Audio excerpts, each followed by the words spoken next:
ಆದಮೇಲೆ ಮತ್ತೆ ಸ್ವಾಗತ. ಬಿ.ಆರ್. ಪಾಟೀಲ್ ಅವರ ಆಡಿಯೋ ವೈರಲ್ ಆಗಿರೋ ವಿಚಾರಕ್ಕೆ ಸಂಬಂಧಪಟ್ಟಂತೆ ಅದು ನಾನೇ ಮಾತನಾಡಿದಂತಹ ಆಡಿಯೋ ಅಂತ ಬೆಂಗಳೂರಿನಲ್ಲಿ ಶಾಸಕ ಬಿ.ಆರ್. ಪಾಟೀಲ್ ಸ್ಫೋಟಕ ಹೇಳಿಕೆ ಕೊಟ್ಟಿದ್ದಾರೆ. ಆ ಆಡಿಯೋ ನನ್ನದೇ ಅಂತ ಇದೀಗ ಬಿ.ಆರ್. ಪಾಟೀಲ್ ಅವರು ಹೇಳಿಕೆ ಕೊಟ್ಟಿದ್ದಾರೆ. ಆ ಆಡಿಯೋದಲ್ಲಿ ಮಾತನಾಡಿರೋದು ನಾನೇ. ಎಲ್ಲ ಸರ್ಕಾರಗಳಲ್ಲೂ ಭ್ರಷ್ಟಾಚಾರಗಳು ನಡೆದಿತ್ತು, ನಾವು ಕೂಡ ಜನಪರ ಆಡಳಿತ ಕೊಡ್ತೀವಿ ಅಂತ ಬಂದಿದ್ದು, ಆದರೆ ಹೀಗೆ ಆಗಬಾರದಾಗಿತ್ತು ಅಂತ ಬಿ.ಆರ್. ಪಾಟೀಲ್ ಅವರು ಹೇಳಿಕೆ ಕೊಟ್ಟಿದ್ದಾರೆ. 5-6 ಪಂಚಾಯಿತಿಯಲ್ಲಿ ಹಣ ಕೊಟ್ಟು ಮನೆ ಪಡೆದುಕೊಂಡಿದ್ದಾರೆ. ನಾನು ಕೊಟ್ಟ ಪತ್ರಕ್ಕೆ ಮನೆಗಳು ಮಂಜೂರಾಗಿಲ್ಲ. ನಾನು 4 ಪತ್ರಗಳನ್ನು ಕೊಟ್ಟಿದ್ದೆ. ನನ್ನ ಕ್ಷೇತ್ರಕ್ಕೆ ಮನೆಗಳನ್ನು ಕೊಡಿ ಅಂತ ಪತ್ರ ಕೊಟ್ಟಿದ್ದೆ. ಸಿಎಂ ಅವರು ಕರೆದು ಮಾಹಿತಿ ಕೇಳಿದ್ರೆ ಅದಕ್ಕೆ ಸಂಬಂಧಪಟ್ಟಂತೆ ಮಾಹಿತಿ ಕೊಡ್ತೀನಿ ಅಂತ ಬೆಂಗಳೂರಿನಲ್ಲಿ ಶಾಸಕ ಬಿ.ಆರ್. ಪಾಟೀಲ್ ಹೇಳಿಕೆ ಕೊಟ್ಟಿದ್ದಾರೆ. ಇನ್ನು ಎಐಸಿಸಿ ನಾಯಕರು ಕೂಡ ಇದಕ್ಕೆ ಸಂಬಂಧಪಟ್ಟಂತೆ ವರದಿ ಕೇಳಿದ್ರು. ಆಯಿತು, ನೀವು ಆರೋಪ ಮಾಡಿದಿರಿ, ಇದಕ್ಕೆ ಸಂಬಂಧಪಟ್ಟಂತೆ ವರದಿ ಕೊಡಿ, ಸ್ಪಷ್ಟೀಕರಣ ಕೊಡಿ ಅಂತ ಹೈಕಮಾಂಡ್ ನಾಯಕರು ಕೇಳಿದ್ರು. ಆ ವಿಚಾರಕ್ಕೂ ಸಂಬಂಧಪಟ್ಟಂತೆ ನಾನು ಆ ಮಟ್ಟಕ್ಕೆ ಇನ್ನೂ ಬೆಳೆದಿಲ್ಲ, ನಾನು ಸತ್ಯ ಹೇಳಿದ್ದೀನಿ, ಅದರಲ್ಲಿ ತಪ್ಪೇನಿದೆ ಅಂತ ಬೆಂಗಳೂರಿನಲ್ಲಿ ಶಾಸಕ ಬಿ.ಆರ್. ಪಾಟೀಲ್ ಅವರು ಹೇಳಿಕೆ ಕೊಟ್ಟಿದ್ದಾರೆ. ಇನ್ನು ಈ ವಿಚಾರಕ್ಕೆ ಸಂಬಂಧಪಟ್ಟಂತೆ ಈವರೆಗೆ ಪ್ರಶ್ನಾರ್ಥಕವಾಗಿತ್ತು ಆಡಿಯೋ ಅವರದ್ದೇ ಹೌದಾ ಅಲ್ವಾ ಅಂತ. ಅದಕ್ಕೆ ಸಂಬಂಧಪಟ್ಟಂತೆ ಬಿ.ಆರ್. ಪಾಟೀಲ್ ಅವರು ಈಗ ಸ್ಪಷ್ಟೀಕರಣ ಕೊಟ್ಟಿದ್ದಾರೆ. ನಾನು ಮುಖ್ಯಮಂತ್ರಿಗಳು ಕರೆದ್ರೆ ಹೋಗಿ ಮಾತಾಡ್ತೀನಿ. ನಾನು ಏನು ಹೇಳಿದ್ದು ಸತ್ಯ ಹೇಳಿದ್ದೀನಿ, ನಾನೇ ಮಾತಾಡೋದು, ನನ್ನ ಧ್ವನಿನೇ ಅದು. ಸರ್, ಈಗ ಅಲ್ಲಿ ಲಂಚ ತಗೊಂಡು ಕೊಡ್ತಿದಾರಾ ಅಥವಾ ನಿಮ್ಮ ಶಿಫಾರಸು ಪತ್ರಗಳನ್ನ ನನ್ನ ಶಿಫಾರಸು ಪತ್ರಗಳನ್ನು ಪರಿಗಣನೆ ತಗೊಂಡಿಲ್ಲ. ಯಾರು ನಮ್ಮ ಪತ್ರವನ್ನು ಪಂಚಾಯತ್ ಚೇರ್ಮನ್ ಓದಿದ್ದಾರೆ ಅದು ಆಗಿದೆ. ಅಂದರೆ ನನ್ನಕ್ಕಿಂತ ನಮ್ಮ ಪಂಚಾಯತ್ ಚೇರ್ಮನ್ರೇ ಭಾಳ ಬಲಿಷ್ಠರು.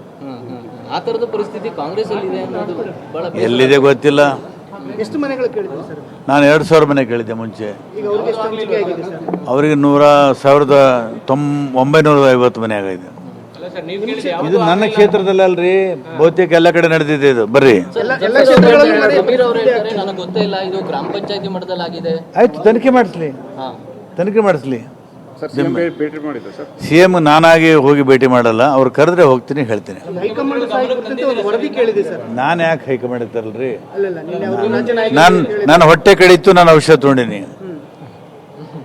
ಬಿಜೆಪಿ ಅವರು ಏನು ಬಹಳ ಸಾಧ್ಯ ಅಲ್ಲ, ಅವರು ಎಲ್ಲ ಹೊಲಸು ಮಾಡಿನೇ ಹಾಳು ಮಾಡಿದ್ದಾರೆ. ಇವತ್ತು ಕೂಡ ಸಿದ್ದರಾಮಯ್ಯ ನೇತೃತ್ವದಲ್ಲಿ ಒಳ್ಳೆ ಆಡಳಿತ ಕೊಡುವಂತ ಪ್ರಯತ್ನ ನಡೆದಿದೆ. ಮನೆ ಮುಖ್ಯಮಂತ್ರಿಗಳು ಕರೆದ್ರೆ ಹೋಗಿ ಮಾತಾಡ್ತೀನಿ. ನಾನು ಏನು ಹೇಳಿದ್ದು ಸತ್ಯ ಹೇಳಿದ್ದೀನಿ, ನಾನೇ ಮಾತಾಡೋದು, ನನ್ನ ಧ್ವನಿನೇ ಅದು. ಸರ್, ಈಗ ಅಲ್ಲಿ ಲಂಚ ತಗೊಂಡು ಕೊಡ್ತಿದಾರಾ ಅಥವಾ ನಿಮ್ಮ ಶಿಫಾರಸು ಪತ್ರಗಳನ್ನ ನನ್ನ ಶಿಫಾರಸು ಪತ್ರಗಳನ್ನು ಪರಿಗಣನೆ ತಗೊಂಡಿಲ್ಲ. ಯಾರು ನಮ್ಮ ಪತ್ರವನ್ನು ಪಂಚಾಯತ್ ಚೇರ್ಮನ್ ಓದಿದ್ದಾರೆ ಅದು ಆಗಿದೆ. ಅಂದರೆ ನನ್ನಕ್ಕಿಂತ ನಮ್ಮ ಪಂಚಾಯತ್ ಚೇರ್ಮನ್ರೇ ಭಾಳ ಬಲಿಷ್ಠರು. ಆ ಥರದ ಪರಿಸ್ಥಿತಿ ಕಾಂಗ್ರೆಸ್ ಅಲ್ಲಿ ಇದೆ ಅನ್ನೋದು ಬಹಳ ಎಲ್ಲಿದೆ ಗೊತ್ತಿಲ್ಲ. ಎಷ್ಟು ಮನೆಗಳು ಕೇಳಿದ್ರು ಸರ್? ನಾನು 2,000 ಮನೆ ಕೇಳಿದ್ದೆ ಮುಂಚೆ. ಅವರಿಗೆ 1950 ಮನೆ ಆಗಿದೆ. ಇದು ನನ್ನ ಕ್ಷೇತ್ರದಲ್ಲಿ ಅಲ್ರಿ, ಬಹುತೇಕ ಎಲ್ಲ ಕಡೆ ನಡೆದಿದೆ ಇದು. ಬರ್ರಿ, ನನಗೆ ಗೊತ್ತೇ ಇಲ್ಲ, ಇದು ಗ್ರಾಮ ಪಂಚಾಯತಿ ಮಟ್ಟದಲ್ಲಿ ಆಗಿದೆ. ಆಯ್ತು, ತನಿಖೆ ಮಾಡಿಸ್ಲಿ. ಸಿಎಂ ನಾನಾಗಿ ಹೋಗಿ ಭೇಟಿ ಮಾಡಲ್ಲ, ಅವ್ರು ಕರೆದ್ರೆ ಹೋಗ್ತೀನಿ, ಹೇಳ್ತೀನಿ. ನಾನು ಯಾಕೆ ಹೈಕಮಾಂಡ್ ಇರ್ತಾರಲ್ರಿ, ನಾನು ಹೊಟ್ಟೆ ಕಡಿತು, ನಾನು ಔಷಧ ತೊಗೊಂಡಿನಿ.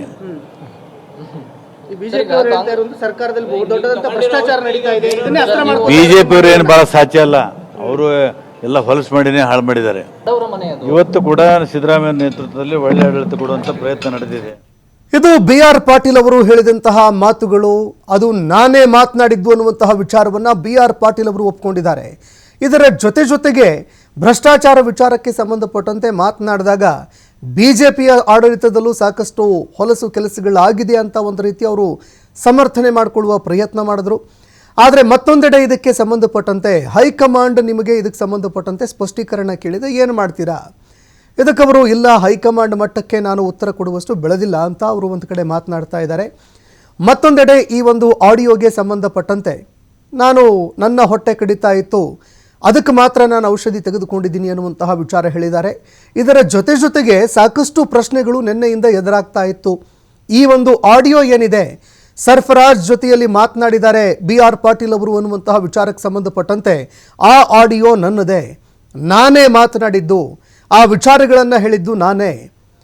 ಮನೆಗಳನ್ನು ಕೊಡೋದಕ್ಕೆ ಅನೇಕ ಒಂದು ಕ್ಷೇತ್ರಗಳಲ್ಲಿ, ಕೇವಲ ನನ್ನ ಕ್ಷೇತ್ರ ಮಾತ್ರವಲ್ಲ, ಬೇರೆ ಬೇರೆ ಕ್ಷೇತ್ರದಲ್ಲಿ ಬೇರೆ ಬೇರೆ ಪಂಚಾಯಿತಿಗಳಲ್ಲಿ ನಡೀತಾ ಇರೋದು ಇದೆ ಅನ್ನುವಂತಹ ಒಂದು ಗಂಭೀರ ಆರೋಪ ಮಾಡಿದ್ದಾರೆ. CM ಸಿದ್ದರಾಮಯ್ಯ ಅವರಿಗೆ ಇದಕ್ಕೆ ಸಂಬಂಧಪಟ್ಟಂತೆ ಸ್ಪಷ್ಟೀಕರಣ ಕೊಡ್ತೀನಿ ಅನ್ನುವಂತಹ ಒಂದು ವಿಚಾರ ಕೂಡ ಹೇಳಿದ್ರು. ಅದೇ ರೀತಿಯಾಗಿ ಶಾಸಕರ ಪತ್ರಕ್ಕೆ ಯಾವುದೇ ಕವಡೆ ಕಾಸಿನ ಕಿಮ್ಮತ್ತಿಲ್ಲ. ಶಾಸಕರು ಯಾರಿಗಾದ್ರೂ ನಿವೇಶನ ಕೊಡಿ ಅಂತ ಪತ್ರ ಬರೆದಿದ್ದೆ, ಆದರೆ ಅಂಥವರಿಗೆ ಕವಡೆ ಕಾಸಿನ ಕಿಮ್ಮತ್ತು ಕೊಡ್ತಾ ಇಲ್ಲ ಅಂತ BR ಪಾಟೀಲ್ ಅವರು ಗಂಭೀರ ಆರೋಪ ಮಾಡಿದ್ದಾರೆ. ಈ ಹಿಂದೆ ಕೂಡ ಶಾಸಕರು ಅನೇಕ ಆರೋಪಗಳನ್ನು ಮಾಡಿದರು. CM ಸಿದ್ದರಾಮಯ್ಯ ಅವರ ಬಳಿಯಲ್ಲಿ ಅನೇಕ ವಿಚಾರಗಳಿಗೆ ಸಂಬಂಧಪಟ್ಟಂತೆ ಸಚಿವರು ಸರಿಯಾಗಿ ನಮಗೆ ಸ್ಪಂದನೆ ಕೊಡ್ತಾ ಇಲ್ಲ ಅಂತ ಗಂಭೀರ ಆರೋಪಗಳನ್ನು ಮಾಡಿದ್ರು. ಆ ಸಂದರ್ಭದಲ್ಲೂ ಕೂಡ CM ಸಿದ್ದರಾಮಯ್ಯ ಅವರು ಶಾಸಕರ ಅಸಮಾಧಾನ ತಡಿಸೋದಕ್ಕೆ ಅಂತ ಸಾಕಷ್ಟು ಪ್ರಯತ್ನಗಳನ್ನು ಕೂಡ ಮಾಡಿದರು. ಈಗ BR ಪಾಟೀಲ್ ಅವರು ಕೊಟ್ಟಿರುವಂತಹ ಸ್ಟೇಟ್ಮೆಂಟ್ ಏನಿದೆ, ರಾಜ್ಯ ಸರ್ಕಾರವನ್ನು ಒಂದು ರೀತಿಯಾಗಿ ಇದು ಸಮಸ್ಯೆಗೆ ದೂಡ್ತಾ ಇದೆ. ಅದೇ ರೀತಿಯಾಗಿ ಇದಕ್ಕೆ ಸಂಬಂಧಪಟ್ಟಂತೆ ತನಿಖೆ ಆಗಬೇಕು ಅಂತ ಒಂದೆಡೆ ವಿಪಕ್ಷಗಳು ಒಂದು ಬೇಡಿಕೆ ಕೂಡ ಇಡ್ತಾ ಇದ್ದಾವೆ. ಈ ಬಗ್ಗೆ ಮತ್ತಷ್ಟು ಮಾಹಿತಿ ಕೊಡ್ತಾರೆ ಪ್ರತಿನಿಧಿ LN ಸ್ವಾಮಿ, ನೇರ ಸಂಪರ್ಕದಲ್ಲಿ ಜಾಯ್ನ್ ಆಗಿದ್ದಾರೆ. LN ಸ್ವಾಮಿ, BR ಪಾಟೀಲ್ ಅವರು ಮಾತನಾಡಿದ್ದಾರೆ ಅನ್ನುವಂತಹ ಆಡಿಯೋಗೆ ಸಂಬಂಧಪಟ್ಟಂತೆ ಈಗ ಸ್ಪಷ್ಟೀಕರಣ ಸಿಕ್ತು. ನಾನೇ ಮಾತನಾಡಿದ್ದು ಅಂತ ಅವರು ಹೇಳಿದ್ದಾರೆ. ಮತ್ತೊಂದೆಡೆ ಇದು ಪಕ್ಷದಲ್ಲಿ, ಇಡೀ ಪಕ್ಷದಲ್ಲಿ ಸಾಕಷ್ಟು ಚರ್ಚೆಗೆ ಕಾರಣವಾಗ್ತಾ ಇದೆ, ಸ್ಪಷ್ಟೀಕರಣ ಕೇಳ್ತಾ ಇದೆ ಹೈಕಮಾಂಡು. ಮತ್ತೊಂದೆಡೆ ವಿಪಕ್ಷ ನಾಯಕರ ಕೈಗೆ ಒಂದು ಪ್ರಬಲ ಅಸ್ತ್ರ ಸಿಕ್ಕಂತಾಗಿದೆ. ಇದು ಮುಂದಿನ ದಿನಗಳಲ್ಲಿ ಯಾವ ರೀತಿಯಾದಂತಹ ಬೆಳವಣಿಗೆ ಕಾರಣ ಆಗಬಹುದು ಒಂದು. ಎರಡನೇದು, ಇದಕ್ಕೆ ಸಂಬಂಧಪಟ್ಟಂತೆ ತನಿಖೆ ಆಗಬೇಕು ಅನ್ನುವಂತಹ ಬೇಡಿಕೆ ಏನಿದೆ ಅದು ವಿಪಕ್ಷಗಳದ್ದು. ಇದಕ್ಕೆ ಸಂಬಂಧಪಟ್ಟಂತೆ ತನಿಖೆಗೆ ಏನಾದರೂ ಕೊಡುತ್ತಾ ರಾಜ್ಯ ಸರ್ಕಾರ? ಈ ಬಗ್ಗೆ ಮತ್ತಷ್ಟು ಮಾಹಿತಿ ಕೊಡೋದಾದ್ರೆ. ಸಂತೋಷ್, ಸದ್ಯ ರಾಜ್ಯ ಸರ್ಕಾರಕ್ಕೆ ಮತ್ತೊಂದು ಸಂಕಷ್ಟ ಎದುರಾಗಿರುವಂಥದ್ದು. ಒಂದು ಕಡೆ ಪಕ್ಷದ ಶಾಸಕರೇ ಸರ್ಕಾರದ ಒಂದು ಆರೋಪ ಮಾಡಿರುವಂಥದ್ದು, ಅಂದರೆ ಸಚಿವರ ವಿರುದ್ಧ ಒಂದು ಆರೋಪ ಮಾಡಿರುವಂಥದ್ದು. ಅಂದರೆ ವಸತಿ ಇಲಾಖೆಯಲ್ಲಿ ಬಡವರಿಗೆ ಮನೆಗಳಿಗೆ ಬೇಕಾದರೆ ಹಣವನ್ನು ಕೊಡಬೇಕು, ಹಣವನ್ನು ಕೊಟ್ಟರೆ ಮಾತ್ರ ಮನೆಗಳು ಮಂಜೂರಾಗ್ತಾ ಇದ್ದೇವೆ ಎಂಬ ಹೇಳಿಕೆಯನ್ನು ಕೊಟ್ಟು ಸಚಿವ ಭ್ರಷ್ಟಾಚಾರ ನಡೀತಾ ಇದೆ ಅನ್ನೋ ಆರೋಪವನ್ನು ಮಾಡಿದ್ರು. ಆರೋಪಕ್ಕೆ ಸಂಬಂಧಪಟ್ಟಂತೆ ಇವತ್ತು ಆ ಆರೋಪ ಮಾಡಿದಂತಹ ಶಾಸಕ BR ಪಾಟೀಲ್ ಅವರೇ ಸ್ಪಷ್ಟನೆ ಕೊಟ್ಟಿರುವಂಥದ್ದು. ಅಂದರೆ ಆಪ್ತ ಸಹಾಯಕರ ಬಳಿ ಮಾತನಾಡಿದಂತಹ ಒಂದು ಆಡಿಯೋ ಏನು ವೈರಲ್ ಆಗಿತ್ತು, ಕಳೆದ 1.5 ದಿನಗಳಿಂದ ಸಾಕಷ್ಟು ಆಡಿಯೋ ವೈರಲ್ ಆಗ್ತಾ ಇತ್ತು. ಇದು ಯಾರು ಮಾತಾಡಿದ್ದಾರೆ, ಇದು ಸತ್ಯಾಂಶತೆ ಏನು ಅನ್ನೋದು ಕೂಡ ಸಾಕಷ್ಟು ಕುತೂಹಲ ಮೂಡಿಸಿತ್ತು. ಅದಕ್ಕೆಲ್ಲ ಇವತ್ತು ಆ ಉತ್ತರವನ್ನು ಸ್ವತಃ ಶಾಸಕರಂತ BR ಪಾಟೀಲ್ ಅವರೇ ಕೊಟ್ಟಿರುವಂಥದ್ದು. ಹೌದು, ನಾನೇ ಮಾತಾಡಿದ್ದೇನೆ, ಅದು ಧ್ವನಿ ನನ್ನದೇ, ಅನ್ಯಾಯ ಆಗಿದೆ ನಮಗೆ, ಹಾಗಾಗಿ ನಾನು ಅದಕ್ಕೆ ಸಂಬಂಧಪಟ್ಟಂತೆ ನಾನು ಧ್ವನಿ ಎತ್ತಿದ್ದೇನೆ. ನಮ್ಮ ಪಂಚಾಯತಲ್ಲೇ, ಅಂದರೆ ನನ್ನ ಶಿಫಾರಸಿಗಿಂತ ಪಂಚಾಯತಿ ಚೇರ್ಮನ್ ಶಿಫಾರಸೆ ಅತ್ಯಂತ ಬಲಿಷ್ಠವಾಯ್ತಾ, ನನ್ನ ಶಿಫಾರಸಿಗೆ ಅಂದರೆ ಗೌರವ ಕೊಡ್ತಾ ಇಲ್ಲ, ನನ್ನ ಶಾಸಕ ಸ್ಥಾನಕ್ಕೆ, ನನ್ನ ಶಾಸಕತನಕ್ಕೆ ಗೌರವ ಸಿಗ್ತಾ ಇಲ್ಲ ಎಂಬ ಹೇಳಿಕೆಯನ್ನು ಖುದ್ದು ಈಗ BR ಪಾಟೀಲ್ ಹೇಳಿರುವಂಥದ್ದು. ಒಂದು ಕಡೆ ಭ್ರಷ್ಟಾಚಾರದ ಆರೋಪ, ಅಂದರೆ ಈಗಾಗಲೇ ಈ ಹೇಳಿಕೆಗೆ ಸಂಬಂಧಪಟ್ಟಂತೆ ಆಡಿಯೋ ವೈರಲ್ ಯಾವಾಗ ಹೆಚ್ಚಾಯಿತು, ಸಾಕಷ್ಟು ಸಾಮಾಜಿಕ ಜಾಲತಾಣದಲ್ಲಿ ಓಡಾಯಿತು. ಈ ಸಮಯದಲ್ಲಿ ಈಗಾಗಲೇ ಸಾಕಷ್ಟು ಚರ್ಚೆ ಆಗ್ತಾ ಇದೆ. ಅಂದರೆ ಏನಾಗ್ತಾ ಇದೆ ಪಕ್ಷದಲ್ಲಿ ಅನ್ನೋದು ಕೂಡ ಸಾಕಷ್ಟು ಚರ್ಚೆ ಆಗ್ತಾ ಇದೆ. ಜೊತೆಗೆ ಈಗಾಗಲೇ ಈ ಆಡಿಯೋ ಸಂಬಂಧಪಟ್ಟಂತೆ ಸ್ಪಷ್ಟನೆಯನ್ನ ಹೈಕಮಾಂಡ್ ನಾಯಕರು ಕೇಳಿರುವಂಥದ್ದು. ಅಂದರೆ ಏನಾಗ್ತಾ ಇದೆ ರಾಜ್ಯದಲ್ಲಿ ಎಂಬ ಸ್ಪಷ್ಟನೆಯನ್ನ ಈಗ ಕಾಂಗ್ರೆಸ್ ಹೈಕಮಾಂಡ್ ನಾಯಕರು ಕೇಳಿರುವಂಥದ್ದು. ಯಾಕೆಂದರೆ ಇದು BJP ಅಥವಾ JDS ನಾಯಕರು ಮಾಡ್ತಿರುವಂಥ ಆರೋಪವಲ್ಲ. ಸ್ವತಃ ಕಾಂಗ್ರೆಸ್ ಪಕ್ಷದ ಶಾಸಕರಾದಂಥ BR ಪಾಟೀಲ್ ಅವರೇ ತಮ್ಮ ಸರ್ಕಾರದ ಬಗ್ಗೆ ಧ್ವನಿ ಎತ್ತಿರುವಂಥದ್ದು. ಈ ಹಿಂದೆ ಕೂಡ ಸರ್ಕಾರದ ವಿರುದ್ಧ ಸಾಕಷ್ಟು ಧ್ವನಿ ಎತ್ತಿದ್ರು, ಸರ್ಕಾರಕ್ಕೆ ಒಂದಿಷ್ಟು ಸಂಕಷ್ಟ ಮುಜುಗರ ಎದುರಾಗುವಂತೆ ಮಾಡಿದ್ರು. ಆದರೆ ಈ ಬಾರಿ ಇಲಾಖೆಯಲ್ಲಿ ನಡೀತಿರುವಂಥ ಒಂದು ವಿಚಾರಗಳನ್ನು, ಭ್ರಷ್ಟಾಚಾರ ಆಗ್ತಾ ಇದೆ ಅಂತ ಎಂಬ ಹೇಳಿಕೆ ಕೊಟ್ಟಿರೋದು ಸಾಕಷ್ಟು ಸರ್ಕಾರಕ್ಕೆ ಒಂಥರ ರೀತಿ ಮುಜುಗರನೇ ಉಂಟಾಗಿರುವಂಥದ್ದು. ಹಾಗಾಗಿ ಇದರ ತನಿಖೆ ಆಗಬೇಕು ಅನ್ನೋದು ಒಂದು ಹೇಳಿರುವಂಥದ್ದು, ಆಗ್ರಹ ಮಾಡಿರುವಂಥದ್ದು.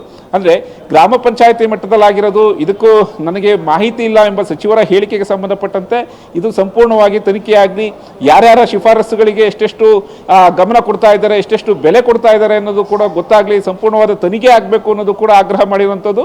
ಒಟ್ಟಾರೆಯಾಗಿ ಈಗ ವಿಪಕ್ಷಗಳಿಗೆ ಒಂದು ಪ್ರಮುಖವಾದಂಥ ಒಂದು ಅಸ್ತ್ರವನ್ನು ಕಾಂಗ್ರೆಸ್ ಶಾಸಕರೇ ಕೊಟ್ಟಿರುವಂಥದ್ದು. ಅಂದರೆ ಈ ಹಿಂದೆ ಆರೋಪಗಳು ಬಂದಂಥ ಸಂದರ್ಭದಲ್ಲಿ JDS ಹಾಗೂ BJP ರಾಜ್ಯ ಸರ್ಕಾರದ ವಿರುದ್ಧ ಆರೋಪ ಮಾಡ್ತಾ ಇದ್ರು. ಸರ್ಕಾರದ ನಾಯಕರು, ಸಚಿವರುಗಳೆಲ್ಲ ಇದು ಆರೋಪ, ವಿಪಕ್ಷ ಪಕ್ಷಗಳು ಮಾಡುವಂಥ ಕೆಲಸವನ್ನ ಮಾಡ್ತಾ ಇದೆ ಅಷ್ಟೇ, ಸಾಕ್ಷ್ಯಾಧಾರ ಕೊಡಲಿ ಎಂಬ ಪ್ರಶ್ನೆಯನ್ನ ಸವಾಲನ್ನ ಮುಂದೆ ಹಾಕ್ತಾ ಇದ್ರು. ಆದರೆ ಈಗ ಸ್ವಪಕ್ಷದ ಶಾಸಕರಾದ BR ಪಾಟೀಲ್ ಅವರೇ ಸರ್ಕಾರದ ಒಂದು ಇಲಾಖೆಯ ಬಗ್ಗೆ ಧ್ವನಿ ಎತ್ತಿರೋದು ಸಾಕಷ್ಟು ಕುತೂಹಲ ಮೂಡಿಸ್ತಾ ಇದೆ. ಇದಕ್ಕೆ ಯಾವ ಒಂದು ಉತ್ತರ ಕೊಡ್ತಾರೆ ಅನ್ನೋದು ಸಾಕಷ್ಟು ಕುತೂಹಲ ಮೂಡಿಸ್ತಾ ಇರುವಂತದ್ದು. ಸಂತೋಷ್, ಈಗಾಗಲೇ ಹೈಕಮಾಂಡ್ ಕೂಡ ವರದಿಯನ್ನ ಕೇಳ್ತಾ ಇದೆ. ಆಡಿಯೋ ವೈರಲ್ ಸಂಬಂಧಪಟ್ಟಂತೆ ಏನಾಗ್ತಾ ಇದೆ ರಾಜ್ಯದಲ್ಲಿ ಏನು ಸಂಬಂಧ ಆ ವಿಚಾರವನ್ನ ಈಗಾಗಲೇ ಮಾಹಿತಿಯನ್ನ ಕೇಳಿರುವಂತದ್ದು. ಜೊತೆಗೆ CM ಕೂಡ ಇಲ್ಲಿವರೆಗೂ CM ಸೇರಿದಂತೆ ಬೇರೆ ಯಾರು ಸಚಿವರು ಇದಕ್ಕೆ ಸಂಬಂಧಪಟ್ಟಂತೆ ಸ್ಪಷ್ಟನೆಯನ್ನ ಕೊಟ್ಟಿಲ್ಲ. ಅಂದ್ರೆ ಸ್ವಪಕ್ಷದ ನಾಯಕರ ಒಂದು ಹೇಳಿಕೆಗೂ ಕೂಡ ಇನ್ನೂ ಸ್ಪಷ್ಟನೆ ಸಿಕ್ಕಿಲ್ಲ ಅನ್ನೋದು ಸಾಕಷ್ಟು ರಾಜಕೀಯ ವಲಯದಲ್ಲಿ ಚರ್ಚೆ ಆಗ್ತಾ ಇರುವಂತದ್ದು. ಸಂತೋಷ್, ಈಗ ವಿಪಕ್ಷಗಳಿಗೆ ಇದು ಪ್ರಬಲ ಅಸ್ತ್ರ ಆಗ್ತಾ ಇದೆ. ಈ ಹಿಂದೆ ಬಿಜೆಪಿಗೂ ಕೂಡ ಹೈಕಮಾಂಡ್ ಚಾಟಿ ಬೀಸಿತ್ತು, ಸರಿಯಾಗಿ ನೀವು ಅಸ್ತ್ರಗಳನ್ನು ಬಳಕೆ ಮಾಡ್ಕೊಳ್ತಾ ಇಲ್ಲ, ಸರ್ಕಾರ ನಿಮ್ಮ ಕೈಗೆ ಅನೇಕ ಅಸ್ತ್ರಗಳನ್ನು ಕೊಡ್ತಾ ಇದ್ರೂ ಕೂಡ ನೀವು ಸರಿಯಾಗಿ ಬಳಕೆ ಮಾಡ್ಕೊಳ್ತಾ ಇಲ್ಲ ಅಂತ ಹೇಳ್ತಾ ಇತ್ತು. ಹೀಗಾಗಿ ವಿಪಕ್ಷ ಇದನ್ನು ಸರಿಯಾಗಿ ಬಳಕೆ ಮಾಡಿಕೊಳ್ಳಬಹುದಾ, ತನಿಖೆಗಾಗಿ ಒತ್ತಾಯ ಮಾಡಬಹುದಾ, ಸರ್ಕಾರದ ಮೇಲೆ ಒತ್ತಡ ಹೇರಬಹುದಾ, ತೀವ್ರ ಹೋರಾಟಗಳಿಗೆ ಇದು ಕಾರಣ ಆಗಬಹುದಾ ಅಂತ? ಖಂಡಿತ ಸಂತೋಷ್, ಯಾಕೆಂದ್ರೆ ಇದು BJP ಆಗಲಿ ಅಥವಾ JDS ನಾಯಕರಾಗಲಿ ಆರೋಪ ಮಾಡ್ತಾ ಇರಲ್ಲ, ಸ್ವಪಕ್ಷದ ಶಾಸಕರೇ ಆರೋಪ ಮಾಡ್ತಾ ಇರೋಂಥದ್ದು. ಅಂದರೆ ವಸತಿ ಇಲಾಖೆಯಲ್ಲಿ ಜನರಿಗೆ ಮಂಜೂರಾಗಬೇಕಾದಂಥ ಒಂದು ಮನೆಗಳಿಗೆ ನಾವು ಆ ಲಂಚವನ್ನು ಕೊಡಬೇಕು ಎಂಬ ಆರೋಪವನ್ನು ಸ್ವಪಕ್ಷದ ನಾಯಕರೇ ಮಾಡಿರೋದು. ಜೊತೆಗೆ ನಮ್ಮ ಪತ್ರದ ಒಂದು ಶಿಫಾರಸನ್ನು ಕಡೆಗಣನೆ ಮಾಡ್ತಾ ಇದ್ದಾರೆ, ನಮ್ಮ ಪತ್ರಕ್ಕೂ ಒಂದು ಮನ್ನಣೆ ಕೊಡ್ತಾ ಇಲ್ಲ, ಗ್ರಾಮ ಪಂಚಾಯಿತಿ ಚೇರ್ಮನ್ಗೆ ಇರುವಷ್ಟು ಅಧಿಕಾರ ನನಗೆ ಇಲ್ವಾ, ಶಾಸಕರಿಗೆ ಇಲ್ವಾ ಎಂಬ ಪ್ರಶ್ನೆ ಉದ್ಭವ ಆಗಿರುವಂಥದ್ದು. ಅದಕ್ಕೆ ಸಂಬಂಧಪಟ್ಟಂತೆ ವಸತಿ ಇಲಾಖೆಯ ಸಚಿವರಾದಂತಹ ಜಮೀರ್ ಅಹಮದ್ ಖಾನ್ ಅವರ ಆಪ್ತ ಸಹಾಯಕರ ಬಳಿ ಒಂದು ಆ ಫೋನ್ ಕರೆಯಲ್ಲಿ ಮಾತನಾಡುವಂತಹ ಸಂದರ್ಭದಲ್ಲಿ ಈ ಆರೋಪಗಳನ್ನ ಬಹಿರಂಗಗೊಳಿಸಿರುವಂಥದ್ದು. ಅಂದ್ರೆ ಮನೆಗಳನ್ನ ಬೇಕಾದಂಥ ಸಂದರ್ಭದಲ್ಲಿ ದುಡ್ಡು ಕೊಡಬೇಕಾ ಎಂಬ ಪ್ರಶ್ನೆಯನ್ನ ಎತ್ತಿರೋದು ಈಗ ಸಾಕಷ್ಟು ಕುತೂಹಲ ಮೂಡಿಸ್ತಾ ಇದೆ. ಅಂದ್ರೆ ವಿಪಕ್ಷಗಳಿಗೆ ಸ್ವಪಕ್ಷದ ಕಾಂಗ್ರೆಸ್ ಶಾಸಕರೇ ಈಗ ಅಸ್ತ್ರವನ್ನ ಕೊಟ್ಟಂತಾಗಿರುವಂಥದ್ದು. ಯಾಕೆಂದ್ರೆ ಆರೋಪಗಳು ಬಂದಂತ ಸಂದರ್ಭದಲ್ಲಿ ಅದಕ್ಕೆ ಸರ್ಕಾರದ ನಾಯಕರಾಗ್ಬೋದು, CM ಆಗ್ಬೋದು, ಎಲ್ಲಾ ಸಚಿವರಾಗ್ಬೋದು ದಾಖಲೆಗಳು ಏನಿದೆ ಅನ್ನೋದು ಕೇಳ್ತಾ ಇದ್ರು. ಆದ್ರೆ ಈಗ ದಾಖಲೆಗಳನ್ನ ಸ್ವಪಕ್ಷದ ಶಾಸಕರೇ ಕೊಟ್ಟಿರುವಂಥದ್ದು.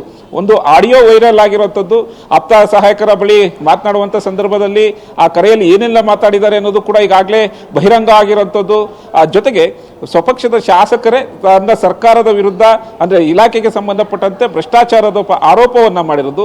ಸರ್ಕಾರ ಈಗ ಯಾವ ರೀತಿ ಒಂದು ಸ್ಪಷ್ಟನೆ ಮಾಡಿಕೊಳ್ಳುತ್ತೆ, ಇದಕ್ಕೆ ಸಂಬಂಧಪಟ್ಟಂತ ಸಚಿವರು ಯಾವ ರೀತಿ ಒಂದು ಉತ್ತರ ಕೊಡ್ತಾರೆ ಅನ್ನೋದು ಕೂಡ ಸಾಕಷ್ಟು ಕುತೂಹಲ ಮೂಡಿಸ್ತಾ ಇದೆ. ಯಾಕೆಂದ್ರೆ ಒಂದು ಕಡೆ ವಿಪಕ್ಷಗಳು ಈಗಾಗಲೇ ಸಾಕಷ್ಟು ಆರೋಪ ಮಾಡ್ತಾ ಇದೆ. ಇದು ನಾವು ಮಾಡ್ತಿರುವಂತಹ ಆರೋಪಗಳಲ್ಲ, ಆ ಕಾಂಗ್ರೆಸ್ ಶಾಸಕರೇ ಮಾಡಿರುವಂತಹ ಆರೋಪ. ಇದಕ್ಕೆ CM ಸೇರಿದಂತೆ DCM ಹಾಗೂ ಸಚಿವರು ಯಾವ ರೀತಿ ಉತ್ತರವನ್ನು ಕೊಡ್ತಾರೆ ಅನ್ನೋದು ಕೂಡ ಈಗ ಬಹಿರಂಗ ಒಂದು ಸವಾಲು ಹಾಕಿರುವಂತದ್ದು. ಸಂತೋಷ್, ಧನ್ಯವಾದಗಳು LN ಸ್ವಾಮಿ ನಿಮ್ಮೆಲ್ಲ ಮಾಹಿತಿಗೆ. ಇನ್ನು ರಾಜ್ಯ ಸರ್ಕಾರ ಇದನ್ನು ಯಾವ ರೀತಿ ಎದುರಿಸುತ್ತೆ ಅದನ್ನು ಕೂಡ ಕಾದು ನೋಡಬೇಕಾಗತ್ತೆ. ಯಾಕಂದರೆ ತನಿಖೆಯ ಒಂದು ಬೇಡಿಕೆ ಕೇಳಿಬರ್ತಾ ಇದೆ. ಆಡಿಯೋ ವೈರಲ್ ಆಗಿತ್ತು. ಇದರ ಜೊತೆಗೆ BR ಪಾಟೀಲ್ ಅವರು ಈಗ ಆ ಆಡಿಯೋ ನನ್ನದೇ ಅನ್ನುವಂತಹ ಒಂದು ವಿಚಾರವನ್ನು ಕೂಡ ಅವರು ಒಪ್ಪಿಕೊಂಡಿದ್ದಾರೆ. ಹೀಗಾಗಿ ವಿಪಕ್ಷಗಳಿಗೆ ಇದು ಒಂದು ಪ್ರಬಲ ಅಸ್ತ್ರ ಕೂಡ ಆಗಬಹುದು. ಈಗ ತೀವ್ರ ಹೋರಾಟಕ್ಕೂ ಕೂಡ ಇದು ಕಾರಣ ಆಗಬಹುದು. ಹೀಗಾಗಿ ರಾಜ್ಯ ಸರ್ಕಾರ ಸ್ವಯಂ ಅವರು, DCM ಅವರು, ಅದೇ ರೀತಿಯಾಗಿ ಸಂಬಂಧಪಟ್ಟಂತಹ ಸಚಿವ ಜಮೀರ್ ಅಹಮದ್ ಅವರು ಇದಕ್ಕೆ ಏನು ಸ್ಪಷ್ಟನೆ ಕೊಡ್ತಾರೆ ಅನ್ನುವಂಥದ್ದನ್ನು ಕೂಡ ಕಾದು ನೋಡಬೇಕಾಗತ್ತೆ. ಇನ್ನು ತನಿಖೆಗೆ ಏನಾದರೂ ರಾಜ್ಯ ಸರ್ಕಾರ ಮುಂದಾಗತ್ತಾ? ಯಾಕಂದರೆ ಬಹಿರಂಗವಾಗಿ ಕೂಡ ಈಗ ಅವರು ಒಪ್ಕೊಂಡಿದ್ದಾರೆ, ಆಡಿಯೋ ಕೂಡ ವೈರಲ್ ಆಗಿತ್ತು.